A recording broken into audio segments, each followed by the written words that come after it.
Manipuri wari pambi channel na pumnamakpu tarham noksari Bikram Betalgi wari taraga manga suba tangkak miyamda amuk lantoksari Mamangi tangkak sing tabi ninglabasu channel asigi playlist ta sangsan birga dumak tabiyu Mamangi tangkak ki makha taba saruk taminarasi Betalgi tara mari subu wahang Asibana chen khrabada ningthau wakhal tawi aduga amuk uthakta kaduna asibagi masak oiriba betal adu farure adudagi sainasi gi manaklom da chalakle madu ubada betana Bikramaditya da hairai Maharaj naha kadai da ibu puduna chalibano aigi wahang takho Vidyadhar kauba ningthau ama lairami magi laibakti Himalaya singdani Maharani gi mamingna Jiva Ketu kawi masa fangdaduna numit khuding masagi wakhal tawrami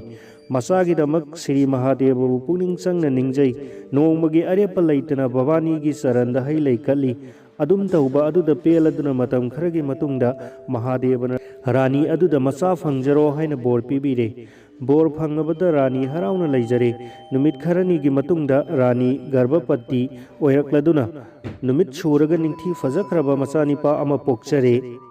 Ningthau masagi ningthi basakpam ado ubada harau man khradun harau kumai kaya taure dan kaya kalle bedagi matung ina masagi haunabi pumba mathang mathang taure mamaida maming thonba matam yauraduna Jimut Bahan kaure thajana nongma nongmagi saukhalakpagum Rajkumar se saukhalakle mahak mapangan kalli amasung mathak matau yamna fajai aduga dharma su yamna lairami masagi mawong ubada mapa ningthau nungaijai sahi khara lairaga Vidyadhar ningthau machada kubam Raspadabi Sinaramlaga Nungaina Lainingduna Laikre Jimut Bahan Ningthau Oire Ram Raijagi Matau Praja Nungairami Nong Matam Chana Ningthina Sui Maramaduna Laipakta Huba Mahi Marong Ningthina Mapung Fana Hawi Haipal Laipan Mahi Marong Sumi Sanbi Pumba Makom Thoi Mi Pumnamak Aran Batavak Chanade Oida Bawanganade Matam Chadana Ana Yak Taude Mi Side Mi Pumnamak Ningthau Sibu Bhakti Taunai Aduga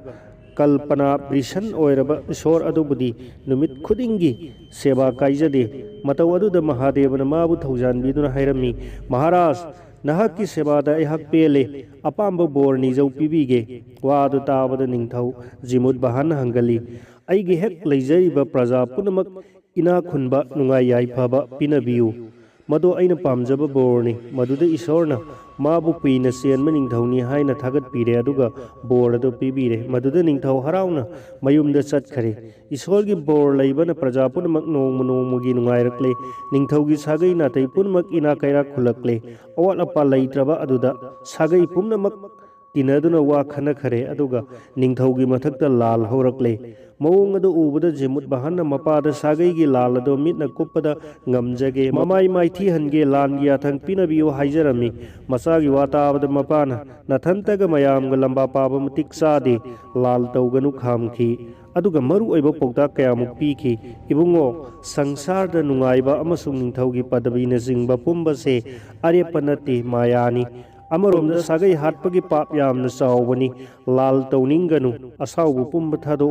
Mi bungak pi bana mamaida nahaki ai pabo oirakani mamangaida dharmagi masanipa Yudhishthir namado khangauda duna laibak pambadagi Durjadon gi sagai tumna hatki sagai halubagi pap matungda khangki mado kokna naba asameda jaiga tauki Madutada pap adu kokhibani maram aduna sagai ga loinana lan songnaba matik chade mapagi pautak tarabada Jimut Bahan Ningthau sagai singda laibak ado pithoki Maraibak Laitrabada Mapa Masa Animak Himalaya Parvata Satuna Lai Ningkhre Singthak Aduda Khangpok Sang Masa Masaraga Vidyadhar Amasung Masanipa Jimut Bahan Lai Ningbada Mabuk Ning Changkhirami Jimut Bahan Mapabungi Seba Luna Taujarami Matau Asum Tauna Lairakpada Nongma Muni gi Masanipa Ama Makhoi gi Manakta Laklami Hek Ubada Muni Masa Amadi Ningthau Masa Makhoi Ani Yamna Nungsinarami Aduna Makhoi Ani Yamna Sanana Laiminakre Nongma Marup Ani Ase Himalaya Chingda Koithorklami Maduda Lai gi Jaga Ama Thengnare Maduda Astabhuja Mahamaya Pambom Nipan Panbi Devi Amagi Murti Lerami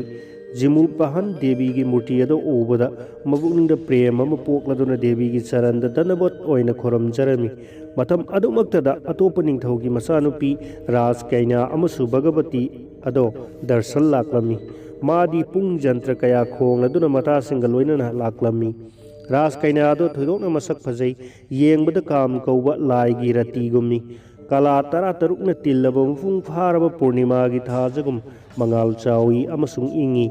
ꯔꯥꯖꯀꯨꯃꯥꯔ ꯑꯃꯁꯨꯡ ꯔꯥꯖꯀꯨꯃꯥꯔꯤ ꯑꯅꯤ ꯑꯁꯦ ꯍꯦꯛ ꯃꯤꯠꯆꯥꯟꯅꯔꯨꯔꯦ ꯎꯅꯕꯃꯛ ꯑꯅꯤ ꯑꯁꯦ ꯑꯃꯅ ꯑꯃꯒꯤ ꯄꯨꯛꯅꯤꯡ ꯍꯨꯅꯈ꯭ꯔꯦ ꯃꯁꯥ ꯃꯁꯥꯗꯣ ꯅꯨꯡꯁꯤ ꯃꯩꯆꯥꯛꯅ ꯈꯥꯡꯐꯝ ꯈꯪꯅꯈꯤꯗ꯭ꯔꯦ ꯖꯤꯃꯨꯠ ꯕꯍꯥꯟꯅ ꯃꯥꯒꯤ ꯃꯔꯨꯞꯇ ꯍꯥꯏꯈꯤ ꯃꯁꯛ ꯃꯇꯧ ꯅꯤꯡꯊꯤꯕꯤ ꯂꯥꯏꯒꯤ ꯖꯒꯣꯏ ꯁꯥꯕꯤꯒꯨꯝꯕꯤ ꯅꯨꯖꯥ ꯑꯁꯤ ꯀꯅꯥꯒꯤ ꯃꯃꯣꯝꯅꯣ ꯃꯥꯒꯤ ꯄꯨꯟꯁꯤ ꯂꯩꯄꯨꯜ ꯂꯩꯔꯕ꯭ꯔꯥ ꯅꯠꯇ꯭ꯔꯒ ꯂꯩꯇ꯭ꯔꯤꯕ꯭ꯔꯥ ꯃꯔꯨꯞꯅ ꯈꯪꯂꯕꯗꯤ ꯈꯔ ꯇꯥꯛꯄꯤꯌꯨ ꯃꯨꯅꯤꯒꯤ ꯃꯆꯥꯅ ꯃꯔꯨꯞ ꯂꯥꯛꯂꯤꯕꯤ ꯅꯨꯖꯥ ꯑꯁꯦ ꯄꯔꯂꯣꯏ ꯀꯤꯔꯇꯤ ꯅꯤꯡꯊꯧꯒꯤ ꯃꯃꯣꯝꯅꯤ ꯖꯨꯝꯂꯦꯞ ꯆꯥꯔ ꯇꯝꯗ꯭ꯔꯤ ꯃꯃꯤꯡ ꯃꯂꯌꯥꯕꯇꯤ ꯀꯧꯏ ꯃꯒꯨꯟ ꯆꯦꯟꯕꯤ ꯔꯥꯖ ꯀꯩꯅꯥꯅꯤ ꯖꯤꯃꯨꯠ ꯕꯍꯥꯟ ꯐꯝ ꯇꯥꯕ ꯑꯣꯏꯕꯅ ꯅꯤꯡꯕ ꯄꯨꯝꯕ ꯀꯥꯏꯔꯝꯃꯤ ꯃꯇꯝ ꯑꯗꯨꯃꯛꯇꯗ ꯔꯥꯖ ꯀꯩꯅꯥ ꯑꯗꯨꯅ ꯃꯔꯨꯞ ꯑꯃꯒꯤ ꯃꯇꯧꯒꯨꯝ ꯋꯥ ꯍꯪꯈꯤꯔꯝꯃꯤ ꯃꯍꯥꯁꯣꯏ ꯅꯍꯥꯛ ꯌꯦꯡꯕꯗ ꯔꯥꯖꯀꯨꯃꯥꯔ ꯑꯣꯏꯔꯝꯒꯅꯤ ꯈꯜꯂꯤ ꯀꯔꯝꯕ ꯅꯤꯡꯊꯧꯒꯤ ꯄꯥꯔꯤꯅꯣ ꯃꯤꯡꯅ ꯀꯔꯤ ꯀꯧꯕꯤꯕꯒꯦ ꯆꯤꯡꯅ ꯄꯔꯩ ꯊꯥꯗꯣꯛꯇꯨꯅ ꯑꯁꯦꯡꯕ ꯅꯄꯥꯎ ꯇꯥꯛꯄꯤꯌꯨ ꯑꯗꯨꯒ ꯃꯐꯝ ꯑꯁꯤꯗ ꯂꯥꯛꯄꯤꯕꯅ ꯀꯔꯤ ꯊꯕꯛ ꯂꯩꯕꯤꯕꯒꯦ ꯔꯥꯖꯀꯨꯃꯥꯔꯅ ꯏꯕꯦꯝꯃ ꯑꯩꯍꯥꯛ ꯅꯤꯡꯊꯧꯒꯤ ꯄꯥꯔꯤꯅꯤ ꯏꯃꯤꯡꯅ ꯖꯤꯃꯨꯠ ꯕꯍꯥꯟ ꯃꯤꯡꯒꯧꯖꯩ ꯅꯤꯡꯊꯧꯒꯤ ꯕꯩꯚꯣꯞ ꯄꯥꯝꯕꯗꯒꯤ ꯁꯥꯒꯩꯁꯤꯡꯅ ꯂꯥꯜ ꯍꯧꯔꯛꯏ ꯃꯗꯨꯗ ꯁꯥꯒꯩ ꯍꯥꯠꯄꯒꯤ ꯄꯥꯞ ꯀꯤꯖꯗꯨꯅ ꯂꯥꯟ ꯁꯣꯛꯅꯔꯝꯗꯅ ꯏꯔꯩꯕꯥꯛ ꯄꯤꯊꯣꯛꯂꯝꯂꯒ ꯄꯥꯕꯨꯡ ꯃꯍꯥꯔꯥꯖꯀ ꯂꯣꯏꯅꯅ ꯕꯣꯟꯗ ꯂꯥꯛꯄꯅꯤ ꯍꯧꯖꯤꯛ ꯃꯂꯌꯥ ꯄꯔꯕꯠꯇ ꯎꯅꯥꯒꯤ ꯁꯪ ꯃꯆꯥ ꯑꯃ ꯁꯥꯔꯒ ꯂꯥꯏꯅꯤꯡꯗꯨꯅ ꯃꯇꯝ ꯂꯦꯟꯖꯔꯤ ꯋꯥꯗꯣ ꯇꯥꯔꯒ ꯔꯥꯖ ꯀꯩꯅꯥꯗꯣ ꯃꯌꯨꯝꯗ ꯍꯟꯈ꯭ꯔꯦ ꯃꯌꯨꯝ ꯌꯧꯔꯒ ꯔꯥꯖ ꯀꯩꯅꯥ ꯋꯥ ꯂꯥꯜ ꯑꯃꯠꯇ ꯉꯥꯡꯗꯅ ꯇꯨꯃꯤꯟꯅ ꯇꯨꯝꯗꯨꯅ ꯂꯩꯈ꯭ꯔꯦ ꯔꯥꯖꯀꯨꯃꯥꯔ ꯑꯗꯨꯁꯨ ꯃꯈꯣꯏ ꯃꯔꯨꯞ ꯑꯗꯨꯒ ꯂꯣꯏꯅꯅ ꯃꯊ꯭ꯋꯥꯏ ꯅꯨꯡꯉꯥꯏꯇꯅ ꯃꯄꯥꯕꯨꯡꯒꯤ ꯅꯥꯛꯇ ꯆꯠꯈ꯭ꯔꯦ ꯃꯇꯝ ꯑꯗꯨ ꯊꯦꯡꯖꯤꯜꯂꯛꯂꯦ ꯑꯗꯨꯅ ꯃꯇꯥꯁꯤꯡꯅ ꯔꯥꯖ ꯀꯩꯅꯥ ꯂꯨꯛ ꯍꯥꯅꯅꯕ ꯂꯦꯡꯈꯠꯂꯣ ꯍꯥꯏꯅ ꯍꯧꯗꯣꯛꯂꯝꯃꯤ ꯑꯗꯨꯕꯨ ꯔꯥꯖ ꯀꯩꯅꯥꯒꯤ ꯃꯊ꯭ꯋꯥꯏ ꯅꯨꯡꯉꯥꯏꯇꯕꯗꯒꯤ ꯃꯇꯥꯁꯤꯡꯒꯤ ꯋꯥ ꯇꯥꯔꯝꯗꯦ ꯑꯁꯨꯝ ꯇꯨꯝꯁꯤꯟꯅꯗꯨꯅ ꯂꯩꯔꯝꯃꯤ ꯃꯆꯥ ꯏꯕꯦꯝꯃꯒꯤ ꯃꯑꯣꯡ ꯑꯗꯣ ꯈꯪꯂꯕꯗ ꯅꯅꯥꯏꯁꯤꯡꯅ ꯃꯃꯥ ꯃꯍꯥꯔꯥꯅꯤꯗ ꯄꯥꯎ ꯇꯝꯂꯨꯔꯦ ꯃꯅꯥꯏꯁꯤꯡꯒꯤ ꯋꯥ ꯇꯥꯔꯒ ꯃꯃꯥ ꯏꯕꯦꯝꯃ ꯃꯆꯥꯒꯤ ꯅꯥꯛꯇ ꯂꯥꯛꯂꯦ ꯅꯨꯄꯤ ꯃꯆꯥ ꯅꯍꯥꯛꯅ ꯍꯧꯖꯤꯛ ꯐꯥꯎꯕ ꯆꯥꯛ ꯆꯥꯗ꯭ꯔꯤꯕ ꯀꯔꯤ ꯇꯧꯔꯕꯒꯦ ꯑꯉꯥꯎꯕ ꯃꯤꯅ ꯇꯧꯕꯒꯨꯝ ꯇꯨꯝꯗꯨꯅ ꯀꯔꯤꯒꯤ ꯂꯩꯔꯤ ꯅꯊ꯭ꯋꯥꯏ ꯅꯨꯡꯉꯥꯏꯇꯕ ꯑꯋꯥꯕ ꯄꯨꯝꯕ ꯏꯃꯥꯗ ꯇꯝꯃꯨ ꯋꯥ ꯉꯥꯡꯅ ꯉꯥꯡꯅ ꯃꯆꯥꯕꯨ ꯀꯣꯟꯈꯠꯄꯤꯔꯕꯒ ꯅꯨꯡꯁꯤꯅ ꯃꯔꯥꯏꯕꯛꯇ ꯆꯨꯄꯤꯔꯦ ꯃꯃꯥꯒꯤ ꯅꯨꯡꯁꯤ ꯈꯨꯗꯝꯁꯤꯡ ꯑꯗꯨꯅ ꯔꯥꯖ ꯀꯩꯅꯥꯅ ꯑꯍꯣꯏꯅꯅ ꯑꯣꯏꯅ ꯆꯥꯎꯈ꯭ꯔꯦ ꯍꯤꯛ ꯍꯤꯛ ꯀꯞꯂꯗꯨꯅ ꯍꯥꯏꯔꯛꯏ ꯏꯃꯥꯒꯤ ꯆꯔꯟꯗ ꯍꯪꯒꯠꯀꯗꯕꯁꯨ ꯍꯪꯒꯣꯏꯖꯩ ꯑꯗꯨꯒ ꯃꯤꯌꯥꯝꯒꯤ ꯅꯣꯛꯅ ꯋꯥꯍꯩꯁꯨ ꯈꯥꯡꯕ ꯉꯝꯖꯗꯦ ꯃꯇꯝ ꯍꯦꯜꯂ ꯐꯥꯎꯕ ꯃꯌꯨꯝ ꯄꯥꯟꯗꯦ ꯏꯃꯥꯗ ꯍꯦꯛ ꯍꯥꯏꯔꯨꯕꯗꯤ ꯉꯝꯗꯦ ꯑꯗꯨꯅ ꯏꯪꯒꯤꯠꯇ ꯏꯔꯥꯡꯗ ꯀꯌꯥ ꯄ꯭ꯔꯃꯥꯟ ꯇꯧꯅꯔꯦ ꯃꯤꯒꯤ ꯃꯤꯅꯣꯛ ꯈꯥꯡꯕ ꯑꯩꯍꯥꯛ ꯋꯥꯔꯦ ꯍꯨ ꯆꯥꯗꯨꯅ ꯁꯤꯔꯁꯤꯕ ꯍꯥꯏꯅ ꯈꯜꯂꯦ ꯃꯃꯣꯝꯒꯤ ꯋꯥꯗꯨ ꯇꯥꯕꯗ ꯃꯃꯥ ꯁꯤꯖ ꯃꯍꯥꯔꯥꯅꯤ ꯉꯛꯈ꯭ꯔꯦ ꯋꯥꯈꯜ ꯂꯥꯝꯕ ꯐꯪꯗ꯭ꯔꯗꯨꯅ ꯃꯕꯨꯡꯉꯣ ꯅꯤꯡꯊꯧꯗ ꯍꯪꯒꯠꯂꯨꯔꯦ ꯁꯤꯔꯤꯖꯨꯠ ꯏꯕꯨꯡꯉꯣ ꯅꯆꯥ ꯏꯕꯦꯝꯃ ꯆꯥꯎꯁꯤꯜꯂꯛꯂꯦ ꯊꯥꯖ ꯌꯣꯟꯖꯕ ꯃꯇꯝ ꯑꯣꯏꯔꯦ ꯁꯅꯥꯕꯨꯗꯤ ꯇꯧꯕꯤꯗꯨꯅ ꯃꯇꯤꯛ ꯆꯥꯕ ꯕꯣꯔ ꯌꯦꯡꯕꯤꯔꯣ ꯅꯤꯡꯉꯥꯏꯗꯅ ꯂꯩꯊꯣꯛꯄ ꯃꯇꯝ ꯑꯣꯏꯗ꯭ꯔꯦ ꯑꯐꯕ ꯕꯣꯔ ꯅꯤꯄꯥ ꯈꯜꯂꯒ ꯂꯨꯍꯣꯡꯈ꯭ꯔꯁꯤ ꯃꯇꯝ ꯈꯨꯗꯤꯡ ꯂꯩꯕꯥꯛꯀꯤ ꯊꯕꯛꯅ ꯀꯟꯕꯅ ꯅꯆꯥꯒꯤ ꯋꯥꯈꯜ ꯇꯧꯗ꯭ꯔ ꯃꯥꯜꯂꯦ ꯃꯇꯝ ꯆꯥꯅ ꯅꯤꯉꯣꯜ ꯊꯥꯖꯍꯧꯗ꯭ꯔꯕꯗꯤ ꯙꯔꯃꯗ ꯑꯀꯥꯏꯕ ꯂꯥꯛꯀꯒꯅꯤ ꯔꯥꯅꯤꯒꯤ ꯋꯥ ꯇꯥꯕꯗ ꯅꯤꯡꯊꯧ ꯋꯥꯈꯜ ꯇꯧꯔꯤ ꯔꯥꯅꯤꯒꯤ ꯋꯥꯗꯨ ꯑꯆꯨꯝꯕꯅꯤ ꯈꯟꯗꯨꯅ ꯃꯅꯥꯏꯁꯤꯡꯗ ꯌꯥꯊꯪ ꯑꯃ ꯂꯥꯎꯊꯣꯛꯂꯝꯃꯤ ꯑꯩꯒꯤ ꯏꯕꯦꯝꯃ ꯃꯂꯌꯥꯕꯇꯤ ꯑꯁꯦ ꯊꯥ ꯃꯈꯥꯏ ꯑꯃꯁꯤꯒꯤ ꯃꯅꯨꯡꯗ ꯂꯨꯍꯣꯡꯕ ꯇꯥꯔꯦ ꯄ꯭ꯔꯖꯥ ꯅꯈꯣꯏꯅ ꯏꯆꯥꯒꯤ ꯃꯇꯤꯛ ꯆꯥꯕ ꯕꯣꯔ ꯅꯤꯄꯥ ꯑꯃ ꯊꯤꯔꯛꯎ ꯃꯄꯥ ꯏꯕꯨꯡꯉꯣꯒꯤ ꯍꯨꯀꯨꯝ ꯑꯗꯣ ꯇꯥꯔꯒ ꯃꯂꯌꯥꯕꯇꯤꯅ ꯃꯃꯥꯗ ꯋꯥ ꯍꯥꯏꯈꯤ ꯏꯃꯥ ꯅꯃꯣꯝꯒꯤꯗꯃꯛ ꯃꯤ ꯑꯇꯣꯞꯄ ꯑꯃ ꯕꯣꯔ ꯑꯣꯏꯅꯕ ꯊꯤꯕꯤꯔꯨꯒꯅꯨ ꯂꯩꯕꯥꯛ ꯐꯥꯎꯅ ꯃꯃꯤꯡ ꯆꯠꯂꯕ ꯕꯤꯗ꯭ꯌꯥꯙꯔ ꯃꯍꯥꯔꯥꯖꯀꯤ ꯃꯔꯩꯕꯥꯛ ꯃꯔꯜ ꯃꯊꯨꯝ ꯄꯨꯝꯅꯃꯛ ꯁꯥꯒꯩꯁꯤꯡꯗ ꯂꯥꯟ ꯁꯣꯛꯅꯗꯅ ꯙꯔꯃ ꯌꯦꯡꯕꯗꯒꯤ ꯂꯣꯏꯅ ꯄꯤꯊꯣꯛꯂꯝꯂꯒ ꯃꯆꯥꯒ ꯂꯣꯏꯅꯅ ꯕꯣꯟꯗ ꯂꯥꯏꯅꯤꯡꯗꯨꯅ ꯂꯩꯈ꯭ꯔꯦ ꯃꯆꯥꯅꯤꯄꯥ ꯑꯗꯨꯒꯤ ꯃꯃꯤꯡ ꯖꯤꯃꯨꯠ ꯕꯍꯥꯟ ꯀꯧꯏ ꯃꯁꯛ ꯃꯇꯧ ꯃꯒꯨꯟ ꯁꯤꯡꯊꯥꯅꯤꯡꯉꯥꯏ ꯂꯩꯇ꯭ꯔꯦ ꯑꯩꯒ ꯅꯣꯡꯃ ꯚꯒꯕꯇꯤ ꯗꯔꯁꯟ ꯂꯥꯛꯂꯝꯗꯨꯅ ꯎꯅꯔꯨꯔꯦ ꯃꯍꯥꯛ ꯑꯩꯒꯤ ꯃꯇꯤꯛ ꯆꯥꯔꯕ ꯕꯣꯔ ꯅꯤꯄꯥꯅꯤ ꯃꯍꯥꯛ ꯅꯠꯇꯅ ꯑꯇꯣꯞꯄ ꯕꯣꯔ ꯊꯤꯕꯤꯔꯨꯒꯅꯨ ꯃꯆꯥꯒꯤ ꯋꯥꯈꯜ ꯈꯪꯂꯗꯨꯅ ꯃꯃꯥꯅ ꯃꯄꯥ ꯅꯤꯡꯊꯧꯗ ꯃꯔꯣꯜ ꯄꯨꯝꯕ ꯇꯝꯂꯦ ꯅꯤꯡꯊꯧꯁꯨ ꯍꯔꯥꯎꯅ ꯌꯥꯔꯗꯨꯅ ꯔꯥꯖꯀꯨꯃꯥꯔ ꯖꯤꯃꯨꯠ ꯕꯍꯥꯟ ꯀꯧꯔꯨꯅꯕ ꯌꯥꯊꯪ ꯄꯤꯕꯤꯔꯦ ꯑꯇꯩ ꯃꯅꯥꯏꯁꯤꯡ ꯆꯪꯍꯟꯗ꯭ꯔꯦ ꯃꯆꯥꯅꯤꯄꯥ ꯑꯍꯜ ꯖꯨꯕꯔꯥꯖꯄꯨ ꯃꯆꯟꯒꯤ ꯕꯣꯔ ꯅꯤꯄꯥ ꯂꯧꯔꯨꯅꯕ ꯃꯁꯛ ꯃꯇꯧ ꯑꯃꯗꯤ ꯃꯑꯣꯡ ꯄꯨꯝꯅꯃꯛ ꯂꯣꯏꯅ ꯇꯥꯛꯈ꯭ರೆ ꯃꯄꯥ ꯅꯤꯡꯊꯧꯒꯤ ꯌꯥꯊꯪ ꯐꯪꯂꯕꯗ ꯖꯨꯕꯔꯥꯖ ꯑꯗꯣ ꯊꯤꯟꯗꯅ ꯕꯤꯗ꯭ꯌꯥꯙꯔ ꯅꯤꯡꯊꯧꯒꯤ ꯂꯥꯏꯐꯝꯗ ꯆꯠꯈꯤꯗꯨꯅ ꯊꯨꯡꯈ꯭ꯔꯦ ꯑꯗꯨꯒ ꯃꯔꯝ ꯄꯨꯝꯅꯃꯛ ꯅꯤꯡꯊꯧꯗ ꯍꯥꯏꯔꯨꯔꯦ ꯕꯤꯗ꯭ꯌꯥꯙꯔꯁꯨ ꯃꯆꯥꯒꯤꯗꯃꯛ ꯃꯇꯤꯛ ꯆꯥꯕ ꯃꯃꯧ ꯐꯪꯂꯒꯅꯤ ꯇꯥꯕꯗ ꯍꯔꯥꯎꯅ ꯌꯥꯈ꯭ꯔꯦ ꯑꯗꯨꯒ ꯃꯆꯥꯅꯤꯄꯥꯗ ꯂꯥꯛꯂꯤꯕ ꯔꯥꯖꯀꯨꯃꯥꯔ ꯑꯗꯨꯒ ꯂꯣꯏꯅꯅ ꯀꯣꯅꯨꯡꯗ ꯆꯠꯈꯤꯅꯕ ꯌꯥꯊꯪ ꯄꯤꯕꯤꯔꯦ ꯃꯄꯥꯕꯨꯡꯒꯤ ꯌꯥꯊꯪ ꯐꯪꯂꯕꯗ ꯖꯤꯃꯨꯠ ꯕꯍꯥꯟ ꯆꯠꯈꯤꯗꯨꯅ ꯀꯣꯅꯨꯡꯗ ꯊꯨꯡꯈ꯭ꯔꯦ ꯀꯣꯅꯨꯡꯒꯤ ꯃꯤꯌꯥꯝ ꯄꯨꯝꯅꯃꯛ ꯃꯂꯌꯥꯕꯇꯤ ꯂꯨꯍꯣꯡꯂꯒꯅꯤ ꯇꯥꯕꯗ ꯍꯔꯥꯎ ꯈꯣꯟꯖꯦꯜꯅ ꯅꯤꯡꯈꯣꯡꯅꯔꯦ ꯁꯥꯒꯩ ꯉꯥꯏ ꯃꯔꯨꯞ ꯃꯄꯥꯡ ꯄꯨꯝꯅꯃꯛ ꯂꯨꯍꯣꯡꯕꯒꯤ ꯕꯥꯔꯇꯣꯟ ꯐꯪꯂꯗꯨꯅ ꯀꯣꯅꯨꯡꯗ ꯂꯥꯛꯇꯨꯅ ꯂꯣꯏꯅ ꯇꯤꯜꯂꯔꯦ परलोई कीर्ति महाराज अफब मतमगी येंगदुना ममोंगी काइनादान कटखरे अयामब कोनुंगी नुपी मसा सिंगना हराव कुमई कया तौरे मतुंगदा राजकुमार अमदी राजकुमारी अनि संगाई मचा अमदा नुंगाइना लैरे नोंगाले जिमुत बहन बोंद लैरिबा मपाबुंग महाराज खोरंब चटखरे मसागी लुहोंगी पावदो ताबदा विद्याधर हरावरे मसा लाको उबदा लैसु चेंग पुथोक्तुना मंगोल असिबात पिबिरे अदुगा अमुक कोनुंगदा हनखिनबा याथंग पिबिरे मपाबुंगी याथंग फंगनबदा राजकुमार मने मक्कुगी नाक कोनुंगदा लाकले जिमुत बहन लाको उबदा मयामक हरावनरे अहाव अहाव पोचई कया पुथोक्तुना चामिन थमिनरे ख्वाई पुमनमक हरावना मतम कया लैरे मलयाबती की मबुंग अहल जुबराज बिस्वापसु मसेन गलोइनना नोंग मलया चिंगदा चत्तुना चिंगी फजब दृश्य येंगलमी मदुदा मखोइना अंगको मफम अमा उखी मफम अदो सरुमक्तना चिंगदुम अमगुम पैदुना लैरमी मदो उबदा जिमुत बहनना मबाइदा करीगी सरुनो हंगलमी मतम अदुमक्तदा अनकपदा मिखोल खोंजेल अमसु तारमी खोंजेल अदो ताबदा मखोइ अनि वालान ngangnadana maikai laktuna lairami khara chatlagadi lin ningol ahal oirabi ama manakta nipa masa amaga loinana kaptuna leibu urami madu uwada jimut bahan thuna mak sangduna maram karigi laklebano hanglami lin nupi aduna khumki hanglibana hakku kanano aigi laibak thirabi awaba dasa tarbi lil ningol amani maramdi aigi isanipa se maming sankhasur kawi mabu hojingmuk asauba usek garur laktuna sararagadabani maduda aigi di isanipa asinatana topa jiba amat leijadre isa sikhraga aina karam leihogani wado hairam laga amu anna kapkhre madu tabada rajkumar jimut bahal lin mama masa animak mayumda hankhina bahairami maramdi mahak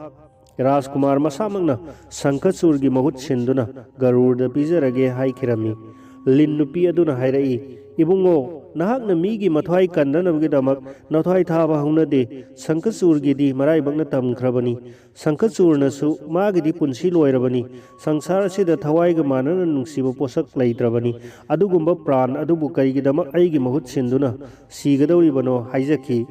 जिमुत बहन अमुक हाइखी अइगिदी हाइख्रबदी अरेपनी नहाक नसा पूरगा नयुमदा हनख्रो गरुड़ लाकलगा अइबु चारुसनु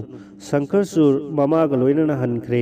जिमुत बहन मफम अदुदा Garuda ngaituna leihore ngaihak leiraga Garuda sargadagi nong khakpagum ngangduna pairakley makhol adu taabada mina akiba poklammi thindadana pairaktuna singthak aduda tarare aduga makhong thangduna lakpada makhong khojilado thumna thumna leinungda changlammi Garuda की मकोक अदो अतियाद थांगतुना लाकपा अदुदा मागी ममित अनि अदो नुमित खंब्रांग थोकपगुमनी मसा अनि अदुना माइकई अनि सिनब थुंगना संदोई ममित के अरंग मंगान युथक चामगी लमगाली गरुड़ की हक्सांग की असौब सिमना हाइफों खंगदे यामना सावी हाइबा सिना ngमखैनी अदुगुंबा असौब उसेक अदुना लेप्तना संगलक्तुना राजकुमार जिमुत बहनबु मसिन लाक्तुना लौखतख्रे अदुगा अतियाद पाइख्रे राजकुमार जिमुत बहन की सेट इन खिब फिरोल पुनमक नानथोक्तुना पृथ्वी दे तारकले हक्सांग अदो अनाबगी सेनाखोल खांगबदा मयादे ई ओरमी मतम अदुमक्ति मलयावती सुमता सिंग लोइनना जुमगी दोलान की मथक्ता फमदुना हराउ तयामना लेरमी जिमुत बहन की हक्सांग की ई सिंथरमी अदुगा लोइनना जिमुत बहन की ममिंग थाब फिरोल पाइथरक्तुना मलयावती की मवांगमक्तदा तारमी फी अदो उरबदा मलयावती खंगौदना वांथख्रे ngaihak leirag gyan tarakladuna hugolakle aduga mapa ningthauda amadi mama maharani gi mfamda pawado tamlure maram khanglabada makhoi punamak garur gi manakta lakle matam adumakta da sankhar surna hanna hanna laurakle he garur nahak chumdaba thabak tawre nachinjak oiba aibudi thadoklaga karigi atopa mibu fariba adugumba lamchat nattaba karigi tawribano Garuda ngakpada haingai leitre aduna masindagi jimut bahanbu thunamak thadokle aduga hanglagi nahak kanano kanagi masano sengna ta'u rajkumar hairai mahasoi nahakna madu hangbagi kari kana balai madugi mahutta aibu thuna phaduna nahakki apianba oyu aibu phabagi kariguma maram amata nangonda takloi garurna nahak nasana yana siningniba karigino Rajkumar high मीगी मथवाई कन्ननबगीदमक आइगी थवाई थागदौरिबनी गरुड़ना मुख high मीगी मथवाई कन्ननबगीदमक नथवाई कथोकपसे आई ngक्तब ngamde मीगीदमक प्राण मांगबा हौनदे राजकुमार हे गरुड़ ꯃꯤꯑꯣꯏꯕꯒꯤ ꯍꯛꯆꯥꯡ ꯑꯁꯦ ꯑꯔꯦꯞꯄ ꯅꯠꯇꯦ, ꯄꯣꯛꯂꯕꯗꯤ ꯁꯤꯗꯕ ꯌꯥꯗ꯭ꯔꯕꯅꯤ, ꯍꯧꯖꯤꯛꯃꯛ ꯁꯤꯕ ꯅꯠꯇ꯭ꯔꯕꯁꯨ ꯆꯍꯤ ꯀꯌꯥꯒꯤ ꯃꯇꯨꯡꯗ ꯁꯤꯕ ꯁꯣꯏꯗ꯭ꯔꯕꯅꯤ, ꯑꯗꯨꯗ ꯍꯤꯡꯂꯤꯕ ꯃꯇꯝ ꯑꯗꯨꯗ ꯃꯤꯒꯤ ꯀꯥꯟꯅꯅꯕ ꯇꯧꯔꯝꯕ ꯑꯊꯣꯏꯕꯅꯤ, ꯑꯃꯨꯛ ꯄꯣꯛꯄ ꯑꯃꯨꯛ ꯁꯤꯕ ꯖꯤꯕꯒꯤ ꯍꯧꯅꯁꯥꯅꯤ, ꯃꯤꯒꯤ ꯀꯥꯟꯅꯅꯕ ꯇꯧꯔꯒ ꯁꯤꯔꯕꯗꯤ ꯑꯇꯣꯞꯄ ꯃꯄꯣꯛ ꯑꯃꯗ ꯑꯐꯕ ꯑꯆꯧꯕ ꯄꯗꯕꯤ ꯐꯪꯒꯅꯤ, ꯑꯗꯨꯒꯤ ꯄ꯭ꯔꯃꯥꯟꯗꯤ ꯃꯅꯝ ꯅꯨꯡꯁꯤꯕ ꯆꯟꯗꯣꯟ ꯑꯗꯣ ꯍꯟꯅ ꯍꯟꯅ ꯅꯩꯔꯒ ꯍꯦꯟꯅ ꯃꯅꯝ ꯅꯨꯡꯁꯤꯔꯛꯄꯅꯤ, ꯃꯩꯗ ꯍꯟꯅ ꯍꯟꯅ ꯆꯪꯂꯒ ꯁꯅꯥꯅ ꯍꯦꯟꯅ ꯃꯆꯨ ꯂꯪꯂꯛꯄꯅꯤ, ꯑꯗꯨꯒꯨꯝꯕ ꯑꯐꯕ ꯊꯕꯛ ꯇꯧꯔꯒ ꯑꯐꯕ ꯑꯗꯨꯝ ꯑꯣꯏꯔꯛꯀꯅꯤ, ꯃꯄꯣꯛ ꯍꯟꯅ ꯍꯟꯅ ꯄꯣꯛꯂꯒ ꯙꯔꯃꯗ ꯄꯨꯛꯅꯤꯡ ꯆꯪꯖꯕ ꯄꯥꯝꯖꯩ꯫ ꯋꯥꯗꯣ ꯇꯥꯕꯗ ꯒꯔꯨꯔ ꯅꯨꯡꯉꯥꯏꯕꯒꯤ ꯄꯥꯟꯗꯝ ꯈꯪꯈꯤꯗ꯭ꯔꯦ, ꯑꯗꯨꯅ ꯃꯔꯝ ꯑꯣꯏꯗꯨꯅ ꯔꯥꯖꯀꯨꯃꯥꯔ ꯖꯤꯃꯨꯠꯕꯥꯍꯟꯗ ꯑꯄꯥꯝꯕ ꯕꯣꯔ ꯑꯃ ꯅꯤꯌꯨ ꯍꯥꯏꯔꯝꯃꯤ꯫ ꯔꯥꯖꯀꯨꯃꯥꯔꯅ ꯃꯇꯝ ꯀꯨꯏꯅꯗꯒꯤ ꯂꯤꯟꯁꯤꯡꯕꯨ ꯆꯥꯔꯛꯄ ꯑꯗꯨꯒꯨꯝꯕ ꯂꯤꯟꯁꯤꯡ ꯑꯗꯨꯒꯤ ꯃꯊ꯭ꯋꯥꯏ ꯄꯨꯝꯅꯃꯛ ꯑꯃꯨꯛ ꯍꯟꯅ ꯍꯤꯡꯒꯠꯍꯟꯕꯤꯌꯨ꯫ ꯋꯥꯗꯨ ꯇꯥꯕꯗ ꯒꯔꯨꯔ ꯉꯛꯈ꯭ꯔꯦ, ꯖꯤꯃꯨꯠꯕꯥꯍꯟꯕꯨ ꯃꯍꯥꯁꯥꯙꯨꯅꯤ ꯍꯥꯏꯅ ꯊꯥꯒꯠꯂꯛꯏ ꯑꯗꯨꯒ ꯍꯥꯏꯈꯤ, ꯅꯍꯥꯛꯀꯤ ꯄꯨꯏꯅꯒꯤ ꯄꯥꯡꯒꯜꯅ ꯑꯌꯥꯝꯕ ꯂꯤꯜ ꯄꯨꯝꯅꯃꯛ ꯍꯤꯡꯕ ꯑꯣꯏꯔꯁꯅꯨ, ꯑꯗꯨꯒ ꯑꯇꯣꯞꯄ ꯑꯃꯅ ꯅꯍꯥꯛꯁꯨ ꯅꯔꯩꯕꯥꯛꯇ ꯍꯟꯗꯨꯅ ꯅꯤꯡꯊꯧ ꯈꯨꯕꯝ ꯑꯃꯨꯛ ꯍꯟꯅ ꯐꯪꯖꯔꯣ, ꯃꯇꯨꯡꯗ ꯅꯃꯥꯟꯅꯕ ꯅꯤꯡꯊꯧꯁꯤꯡꯅ ꯅꯪꯒꯤ ꯁꯦꯕꯥ ꯇꯧꯕ ꯑꯣꯏꯔꯁꯅꯨ꯫ ꯋꯥꯁꯤ ꯍꯥꯏꯔꯝꯂꯒ ꯒꯔꯨꯔ ꯄꯥꯇꯥꯜꯗ ꯆꯪꯈ꯭ꯔꯦ, ꯑꯗꯨꯒ ꯑꯃ꯭ꯔꯤꯇ ꯄꯨꯔꯛꯇꯨꯅ ꯁꯤꯈ꯭ꯔꯕ ꯂꯤꯜꯁꯤꯡ ꯑꯗꯨꯕꯨ ꯑꯃ꯭ꯔꯤꯇ ꯆꯥꯏꯗꯨꯅ ꯍꯤꯡꯍꯜꯂꯦ꯫ ꯂꯤꯟ ꯄꯨꯝꯅꯃꯛ ꯖꯤꯃꯨꯠꯕꯥꯍꯟꯗ ꯃꯪꯒꯣꯜ ꯀꯌా ꯄꯤꯔꯝꯂꯒ ꯄꯥꯇꯥꯜꯗ ꯆꯪꯈ꯭ꯔꯦ꯫ ꯋꯥꯔꯝ ꯄꯨꯝꯅꯃꯛ ꯑꯁꯦ ꯇꯥꯔꯕꯗ ꯁꯥꯒꯩ ꯄꯨꯝꯅꯃꯛ ꯒꯔꯨꯔ ꯀꯤꯕꯗꯒꯤ ꯂꯣꯏꯅ ꯂꯥꯛꯇꯨꯅ ꯖꯤꯃꯨꯠꯕꯥꯍꯟꯗ ꯂꯩꯕꯥꯛ ꯑꯃꯨꯛ ꯁꯤꯟꯅꯔꯔꯦ꯫ ꯃꯇꯥꯡ ꯑꯁꯤꯗ ꯕꯦꯇꯥꯅ ꯕꯤꯀ꯭ꯔꯃꯥꯗꯤꯇ꯭ꯌꯗ ꯍꯪꯂꯛꯏ, ꯃꯍꯥꯔꯥꯖ, ꯅꯍꯥꯛ ꯋꯥꯔꯤ ꯄꯨꯝꯕ ꯇꯥꯔꯦꯗꯣ, ꯑꯗꯨꯅ ꯍꯧꯖꯤꯛ ꯒꯔꯨꯔ, ꯁꯪꯈꯆꯨꯔ ꯑꯃꯗꯤ ꯖꯤꯃꯨꯠꯕꯥꯍꯟ ꯃꯈꯣꯏ ꯑꯍꯨꯝꯒꯤ ꯃꯔꯛꯇ ꯀꯅꯥꯅ ꯍꯦꯟꯅ ꯁꯥꯍꯤꯇ꯭ꯌ ꯑꯃꯗꯤ ꯙꯔꯃ ꯂꯩꯕꯒꯦ? ꯕꯤꯀ꯭ꯔꯃꯥꯗꯤꯇ꯭ꯌꯅ ꯈꯨꯝꯂꯛꯏ, ꯁꯪꯈꯆꯨꯔꯅ ꯁꯥꯍꯤꯇ꯭ꯌ ꯑꯃꯗꯤ ꯙꯔꯃ ꯈꯪꯕ ꯍꯦꯜꯂꯤ꯫ ꯕꯦꯇꯥꯜꯅ, ꯁꯪꯈꯆꯨꯔꯅ ꯁꯥꯍꯤꯇ꯭ꯌ ꯂꯩꯕ ꯍꯦꯟꯕꯒꯤ ꯃꯔꯝ ꯀꯔꯤꯅꯣ? ꯃꯤꯒꯤ ꯃꯊ꯭ꯋꯥꯏ ꯀꯟꯅꯅꯕꯒꯤꯗꯃꯛ ꯃꯊ꯭ꯋꯥꯏ ꯀꯠꯊꯣꯛꯄ ꯉꯝꯕ ꯔꯥꯖꯀꯨꯃꯥꯔ ꯖꯤꯃꯨꯠꯕꯥꯍꯟꯅ ꯀꯔꯤꯒꯤ ꯁꯥꯍꯤꯇ꯭ꯌ ꯙꯔꯃ ꯍꯦꯟꯗ꯭ꯔꯤꯕꯅꯣ? ꯕꯤꯀ꯭ꯔꯃꯥꯗꯤꯇ꯭ꯌꯅ ꯈꯨꯝꯂꯛꯏ, ꯖꯤꯃꯨꯠꯕꯥꯍꯟꯗꯤ ꯑꯁꯦꯡꯕ ꯈꯦꯇ꯭ꯔꯤ ꯃꯆꯥꯅꯤ, ꯈꯦꯇꯤ ꯙꯔꯃꯗꯤ ꯑꯁꯤꯕ ꯀꯤꯕ ꯍꯧꯅꯗꯦ, ꯃꯤꯒꯤ ꯎꯄꯀꯥꯔꯒꯤꯗꯃꯛ ꯃꯊ꯭ꯋꯥꯏ ꯊꯥꯕ ꯆꯤꯡꯅꯒꯟꯗꯦ, ꯃꯔꯝ ꯑꯗꯨꯅ ꯂꯤꯜ ꯁꯪꯈꯆꯨꯔ ꯁꯤꯒꯗꯕꯗꯒꯤ ꯀꯟꯕꯤꯕꯅꯤ꯫ ꯁꯪꯈꯆꯨꯔ ꯃꯊ꯭ꯋꯥꯏ ꯍꯤꯡꯖꯔꯕꯅꯤ, ꯃꯗꯨꯗ ꯃꯍꯥꯛ ꯑꯃꯨꯛ ꯍꯟꯅ ꯈꯣꯟꯖꯦꯜ ꯂꯥꯎꯅ ꯒꯔꯨꯔ ꯀꯧꯗꯨꯅ, ꯅꯪꯅ ꯆꯥꯒꯗꯕ ꯁꯪꯈꯆꯨꯔꯗꯤ ꯅꯃꯥꯡꯗ ꯂꯩꯔꯤꯕ ꯑꯩꯅꯤ,